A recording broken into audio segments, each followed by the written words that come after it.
Mobile phone එකක් පාවිච්චි කරලත් මේ ට්‍රික්ස් 10 දන්නේ නැත්නම් ඔයා තාමත් ඉන්නේ අතීතේ. පළවෙනි එක ෆෝන් එක ඉක්මනින් ලොක් කරන්න පවර් බටන් එක දෙපාරක් ඔබන්න. ගොඩක් ෆෝන් වල සෙටින්ග්ස් වලින් මේක ඔන් කරන්න පුරුවා. දෙවෙනි දේ ඕනෑම වචනයක් සිලෙක්ට් කරලා ලුක්අප් කරන්න. ඒකේ සම්පූර්ණ විස්තරේ එතනම බලා ගන්න පුළුවන්. 3 Google Translate app එකේ කැමරා මෝඩ් එකකින් ඕනෑම භාෂාවක් ලයිව් ට්‍රාන්ස්ලේට් කරන්න පුරුවන්. 4 ඩිජිටල් වෙල්බීయింగ్ පාවිච්චි කරලා ඇප්ස් වලට ටයිම් ලිමිට් දාන්න. එතකොට ෆෝන් ඇඩික්ෂන් එක අඩු කරගන්න ලේසි. 5 Android ෆෝන් වල ක්ෂණිකව ස්ක්‍රීන් එක රෙකෝඩ් කරන්න වෙනම ඇප්ස් ඕනේ නැහැ. ක්වික් සෙටින්ග්ස් වල ඒක තියෙනවා.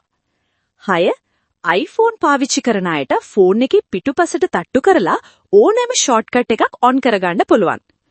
7 කැල්කියුලේටර් ඇප් එකේ හිස්ටරි එක බලන්න නම් ඇප් එක ඇතුලේ උඩට ස්වයිප් කරන්න. 8 ඔයාගේ හදිසි අවස්ථාවලදී උදව් ගන්න ඉමර්ජන්සි කන්ටැක්ට් විස්තර ලොක් ස්ක්‍රීන් එකට ඇඩ් කරන්න අමතක කරන්න එපා. 9 ස්මාර්ට් ලොක් හරහා ඔයාගේ නිවස වගේ ආරක්ෂිත තැන්වලදී ෆෝන් එක ඔටෝ අන්ලොක් වෙලා තියෙන්න හදන්න පුළුවන්. අන්තිමදී ඔයාගේ රහසිගත ෆොටෝස් හංගලා තියන්න ෆොටෝස් ඇප් එකේ තියෙන හිඩන් ඇල්බම් එක පාවිච්චි කරන්න. මේ ට්‍රික්ස් ඔයාගේ වැඩ ලේසි කළා නම් දැන්ම ඔයාගේ යාළුවන්ටත් බලන්න මේ වීඩියෝ එක ෂෙයා කරන්න.